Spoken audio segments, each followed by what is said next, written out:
কে কোথায় গুপ্ত এই আলোচনা দীর্ঘদিন ধরেই চলছে রাজনীতিতে। আমরা সম্প্রতি দেখলাম যে এই ঘটনা নিয়ে চট্টগ্রামের সরকারি সিটি কলেজে একটি উত্তপ্ত ঘটনা, বৈশাখের উত্তাপ মানে রাজনীতিতেও ছড়িয়ে পড়ছে। আমি আলোচনায় যাবার আগে আমি গতকালকের যে বিষয়টি আছে সে বিষয় নিয়ে আমি দুই পক্ষেরই বক্তব্যটা একটু তুলে ধরতে চাই। ছাত্রদলের কেন্দ্রীয় সাধারণ সম্পাদক নাসির উদ্দিন নাসির হুঁশিয়ারি দিয়ে বলেন, একবার গুপ্ত বলাতেই যাদের এত জ্বালা ধরেছে এখন থেকে প্রতিটি শিক্ষা প্রতিষ্ঠানে তাদের হাজার হাজার বার গুপ্ত বলা হবে। তিনি জানিয়ে দেন, সন্ত্রাসের রাজনীতির বিরুদ্ধে ছাত্রদল চূড়ান্ত প্রতিরোধ গড়ে তুলবে। এবার আবার সংবাদ সম্মেলনে শিবিরের কেন্দ্রীয় সভাপতি নুরুল ইসলাম দাবি করেছেন, ছাত্রদল জুলাই বিপ্লবের চেতনাকে অন্তরে ধারণ করে না বলেই বিপ্লবের স্মৃতি সম্বলিত গ্রাফিতি মুছে ফেলে সেখানে আপত্তিকর ও কুরুচিপূর্ণ শব্দ ব্যবহার করছে। জামায়াত ইসলামের সেক্রেটারি জেনারেল গোলাম পরোয়ার এক বিবৃতিতে অভিযোগ করেছেন, ছাত্রদল নামধারী একদল সন্ত্রাসী পরিকল্পিতভাবে শিক্ষাঙ্গনের শান্তিপূর্ণ পরিবেশ বিনষ্ট করার অপচেষ্টা চালাচ্ছে। গুপ্ত সুপ্ত এসব নিয়ে অনেক কথা আমরা শুনি। কামাল ভাইয়ের কাছ থেকে শুনতে চাই বাকিটা, আসলে কে কোথায় গুপ্ত। জি, ধন্যবাদ।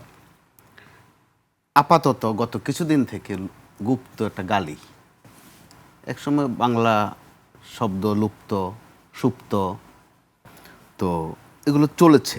গত কিছুদিন থেকে গুপ্ত শব্দটা এসেছে মূলত ভিত্তিটা আর একটু আগের।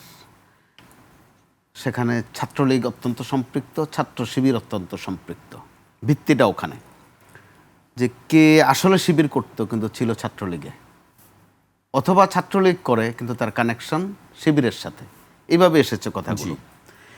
একটা পর্যায়ে নির্বাচনের আগে আপনার বোধহয় মনে থাকার কথা, বিএনপির যিনি চেয়ারম্যান তিনি একটা মিটিংয়ে শাসন করতে গিয়ে বলেছিলেন যে কথা শুনবে না তাকে কিন্তু গুপ্ত বলা হবে। জি, ধমক দিয়ে বলেছিলেন।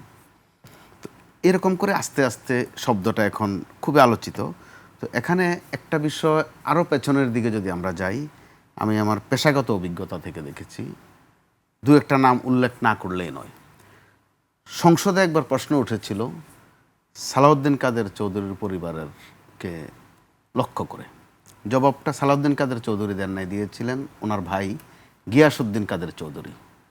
প্রশ্ন ছিল যে আপনার ফুফাতো ভাই মামাতো ভাই তারা তা আওয়ামী লীগ করে, অর্থাৎ ওখানে সাবের হোসেন চৌধুরী সহ একরামুল করিম চৌধুরী সহ এরকম কয়েকটা নাম এসেছিল।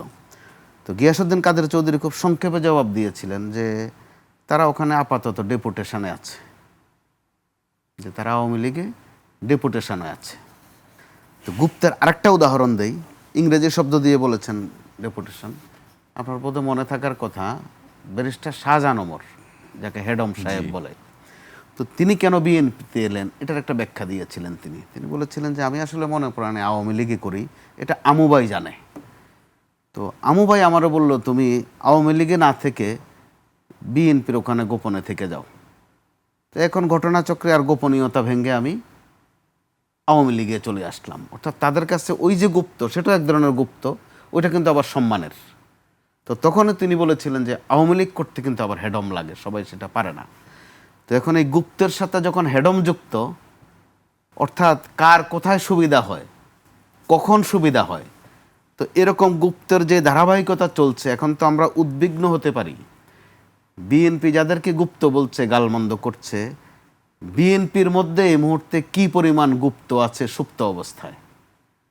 আওয়ামী লীগ পতনের পর আমরা আওয়ামী লীগের গুলো টের পেয়েছি, যেগুলো বঙ্গবন্ধুকে নিয়ে অনেক ছড়া বলতেন, চমৎকার বক্তব্য দিতেন, শেখ হাসিনাকে নিয়ে অনেক বন্দনা করতেন, অল্প সময়ের মধ্যে কিন্তু দেখা গেল তারা একদম বিপরীত। মানে আপনি কি বিএনপিতেও গুপ্ত দেখছেন? অবশ্যই আশঙ্কা করছি, কারণ এরই মধ্যে জামাত থেকে কয়েকটা বিবৃতি খুব খেয়াল করবার মতো। একটু আগে আপনি যেই বিবৃতিটা পড়লেন, নামধারী, তার মানে তারা বিএনপিকে সেভ করে দিচ্ছে কিন্তু, যে বিএনপি নামধারী, অর্থাৎ বিএনপির কেউ করছে না, বিএনপি নামধারী কেউ করছে। আবার দেখেন আওয়ামী লীগের মধ্য সময়ে ওবায়দুল কাদেরের কয়েকটা যদি বক্তব্য খেয়াল করেন, উনি কাউয়া কাউয়া একটা শব্দ বলতেন, নিজেই বলতেন যে কাউয়া ভিড়েছে, হাইব্রিড ভিড়েছে, অর্থাৎ গুপ্তর বিকল্প অথবা প্রতিশব্দ এগুলো ব্যবহার করতেন। তো তখন হয়তো মজা দিয়েছেন, চুলকানি দিয়েছেন, প্র্যাকটিক্যালি কিন্তু আমরা 5 আগস্টের পর বেড়েছে না ভেড়ানো হয়েছে? আগে সবাই তো ভেড়ান, এমনি এমনি তো আর কেউ এসে ঢুকে পড়েন না। ঢুকে পড়েন না, যেটা কিছুদিন আগে আমাদের বিএনপির মহাসচিবও চমৎকার করে বলেছেন, সেটা আবার বলেছেন আমাদেরকে উদ্দেশ্য করে, সাংবাদিকদেরকে উদ্দেশ্য করে, যে আমরা যেন সবাই বিএনপি হয়ে না যাই, একটা পরামর্শ দিয়েছেন তিনি। তো তিনি বলেছেন তার নিজের ভাষায় যে আমরা যেন ওনাদের পকেটে না ঢুকি, যে কারণে আপনার প্রশ্নটা খুব প্রাসঙ্গিক, কি ভেড়ানো হয় নাকি ভিড়ে। তো যখন তিনি বলেছেন আমরা যেন ওনাদের পকেটে ঢুকে না যাই, এখানে কিন্তু প্রশ্ন থাকে একটা, উনিও যেন পকেটটা একটু সাবধানে রাখেন, ওই পকেটের জন্য কেউ ঢুকে না পড়ে। কেউ ঢুকে না পড়ে, অর্থাৎ দুই দিক থেকে একটা বিষয় আশয় আছে। তো এর মধ্য দিয়ে এখন গুপ্ত বর্তমানে যে কালচারে আমরা এসেছি, এখানে আমার পুরনো কথা মনে পড়ছে, আপনি নিশ্চয়ই এগুলো জানেন, বামদের আন্দোলনের দীর্ঘ ইতিহাস আছে। এই বামরা কিন্তু গুপ্ত রাজনীতি করতেন, কখনো কখনো নামও বদলে ফেলতেন। সেটা ছিল তখন তাদের একটা কৌশল, যদিও গুপ্ত শব্দটা ছিল না তখন। ব্রিটিশ আন্দোলনের সময় বেশিরভাগই তখন আমরা গুপ্ত রাজনীতি দেখেছি। তো সেখানে সেটা তারা কৌশল বলতেন, ছদ্মাবরণ বলতেন। তো এখন যখন গুপ্ত শব্দটা মার্কেটিং এত বেশি হচ্ছে, গালি হিসাবে ব্যবহার হচ্ছে, এই কারণে আমি অরিড যে বর্তমান অথবা বিদ্যমান বিএনপিতেও কি পরিমাণ গুপ্ত আছে। কারণ বাংলাদেশে এমন একটা কালচার, যে শক্তি যদি মিনিমামও থাকে, সে আরেকটু শক্তিমান হওয়ার জন্য ক্ষমতাসীনের আশেপাশে ঘোরে। আপনি যেটা নিশ্চয়ই টের পান, রাস্তাঘাটে হাঁটতে গেলে গায়ে গায়ে ধাক্কা খেলেও এখন বিএনপি, বিএনপি ছাড়া কোনো লোক নাই। একটা সময় কিন্তু আমরা আওয়ামী লীগে তাই দেখতাম। আওয়ামী লীগে তো লীগের অভাব ছিল না, হাতুড়ি লীগ, বৈঠা লীগ পর্যন্ত চলে এসেছিল। তো বিএনপি তো এখন, আমার কাছে একটা হিসাব আছে, 40-41টা আমরা এগুলোকে বলতাম দোকান, জাতীয়তাবাদী এই দল, জাতীয়তাবাদী ওই দল। আওয়ামী লীগে এরকম প্রচুর গজিয়েছিল, প্রেস ক্লাব সারাদিন তারা দখলে রাখতো। নতুন নতুন দোকান খোলা হতো, খুলতে খুলতে টোকাই লীগ, হকার্স লীগ, নাটবল্টু লীগ, বৈঠা লীগ, কিচ্ছু বাদ থাকেনি আর। তো গত কিছুদিনে আমরা বিএনপির মধ্যে সতর্কতাও দেখছি এ বিষয়ে, সেটা অস্বীকার করার মতো নয়, সতর্কতা আছে।